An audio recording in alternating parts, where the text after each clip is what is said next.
Pozdravljeni, dragi gledalci! Danes bomo govorili o kristjanih in o Jezusu. V Jezusovem času so Judje živeli pod rimsko oblastjo in lokalnimi judovskimi kralji, ki jih je imenoval oziroma potrdil rimski cesar. Z nad oblastjo rimskih upraviteljev, ki niso vedno spoštovali judovskih običajev in navad, so bili vse bolj nezadovoljni. Rimljani so želeli uveljaviti kult čaščenja cesarja. Med Judi se je v napetih razmerah krepilo pričakovanje prihoda odrešenika, Mesije, maziljenec, ki bo rešil Jude vseh tegob. Krščanstvo v celoti temelji na Jezusu Kristusu. Jezus se je rodil med letoma 7 in 4 pred našim štetjem v Betlehemu, po izročilu v hlevu. Zaradi pomanjkanja zgodovinskih virov se točnega datuma ne da določiti. Odraščal je v Galileji. Njegova družina je bila spoštovana, ampak ni bila bogata. Do svojega 30. leta je živel v Nazaretu in se tako kot oče Jožef izučil za cesarske obrti. Kmalu po 30. letu je zapustil domače mesto in odšel v Judejo, kjer je ob reki Jordan živela majhna skupnost krščevalcev, Jezusovega sorodnika Janeza Krstnika. Tudi Jezus se je dal krstiti. Ko je dal Herod Antipa Janeza ubiti, je Jezus začel oznanjati sporočilo o prihodu Božjega kraljestva in kmalu dobil množico privržencev in 12 učencev, apostolov oziroma tudi odposlancev. Stalnega bivališča niso imeli in so živeli od gostoljubja in darov ljudi. Eden od osnovnih Jezusovih naukov je, da se bodo ljudje odrešili in dosegli večno življenje, če se bodo držali življenjskih idealov. Ko je zagledal množico, se je povzpel na goro. Sedel je in njegovi učenci so prišli k njemu. Jezus pa je dejal: blagor žalostnim, kajti potolaženi bodo. Blagor lačnim in žejnim pravičnosti, kajti nasičeni bodo. Blagor usmiljenim, kajti usmiljene bodo dosegli. Blagor čistim v srcu, kajti Boga bodo gledali. To je Matejev evangelij. Zaradi stališč v pridigah je bil priljubljen med nižjimi sloji v Galileji in imel vedno več nasprotnikov med judovskimi voditelji in premožnejšim slojem, ki so v njem videli nevarnost za judovski verski sistem. Pri verskih vprašanjih se ni držal tradicije, ni strogo spoštoval sobote kot dneva počitka in pismoukom in farizejem je očital, da jim gre za zunanje izpolnjevanje postave, ne za resnično vero. Saducejem se je zameril, ker je napovedal razrušenje templja in iz njega izgnal trgovce. Jezus je dejal: dajte Bogu, kar je Božjega, in dajte cesarju, kar je cesarjevega.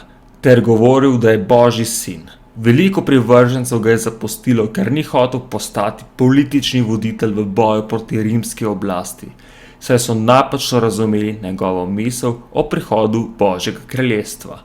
Menili so, da ga bo Jezus ustvaril že na tem svetu, ko bo pregnal Rimljane. V času praznovanja paše so ga judovski voditelji obsodili bogokletja in ga izročili Rimljanom. Ti pa so ga obsodili na smrt s križanjem, postopkom, ki so ga uporabljali za sužnje, upornike in politične prestopnike.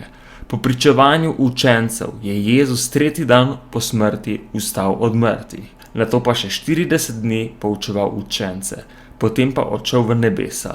Njegovi učenci so začeli oznanjati, da je premagal smrt in postal odrešenik, ki je prišel na svet zato, da bi odrešil ljudi. Bistveni elementi njegovega nauka so ljubezen, strpnost in odpuščanje. Nauk o Jezusovem ustajenju so učenci sprva oznanjali le Judom, pozneje pa so pod vplivom helenistično izobraženih Judov začeli oznanjati krščanstvo tudi drugim. Največ zaslug za oznanjanje nove vere med nejudi je imel Pavel. Od Jezusa določeni naslednik apostol Peter se je počasi odločil za idejo, da bi krščanstvo širil tudi med nejudovska porekla. Apostol Pavel pa je načrtno potoval po rimskem imperiju in uspešno spreobračal pogane v krščanstvo. Na 4 misionarskih potovanjih je po večjem delu imperija ustanovil skupnosti, iz katerih se je širila nova vera. Močne krščanske skupnosti so najprej nastale v Mali Aziji in pozneje na zahodu rimske države. Pavel je prvim krščanskim skupnostim dajal navodila, kako naj se vedejo do drugih. Tudi zaradi njih je krščanstvo pridobivalo vedno več privržencev. Zaradi svojega načina življenja in mišljenja so se kristjani zapletali v spor z državo. Cesarjev niso hoteli častiti po božje, kar pa so drugi imeli za nedomoljubno.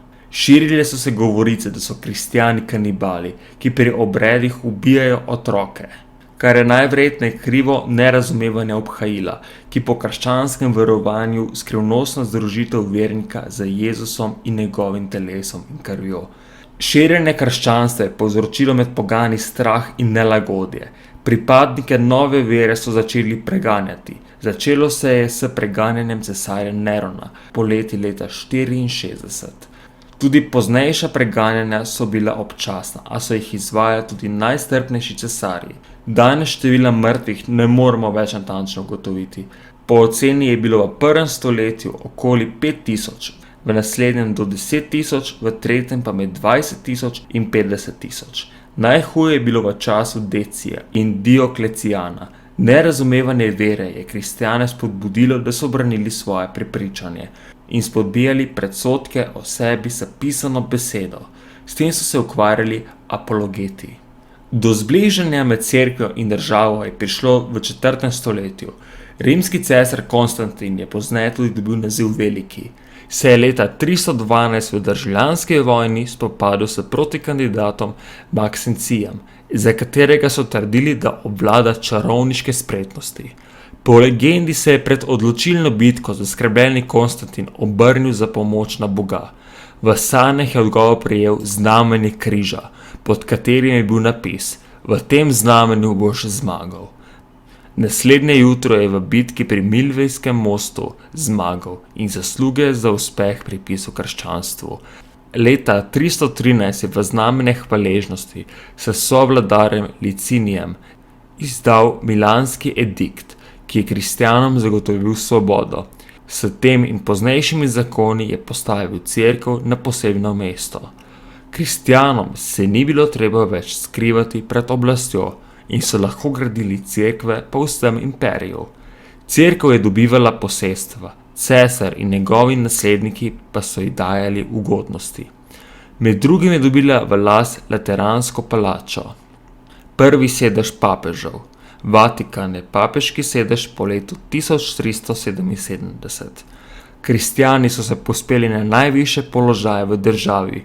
V cerkev je vstopalo vedno več ljudi. Razlike med cerkvenimi in državnimi pristojnimi so bledele. Tako kot se je država vtikala v delo cerkve, se je tudi cerkev vtikala v delovanje države. Leta 391 je cesar Teodizij uzakonil krščanstvo kot edino dovoljeno vero v imperiju. Tako je postala uradna državna vera.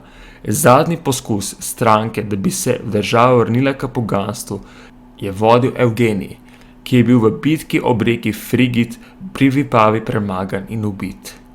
Za zmago krščanstva se je začelo preganjanje poganstva.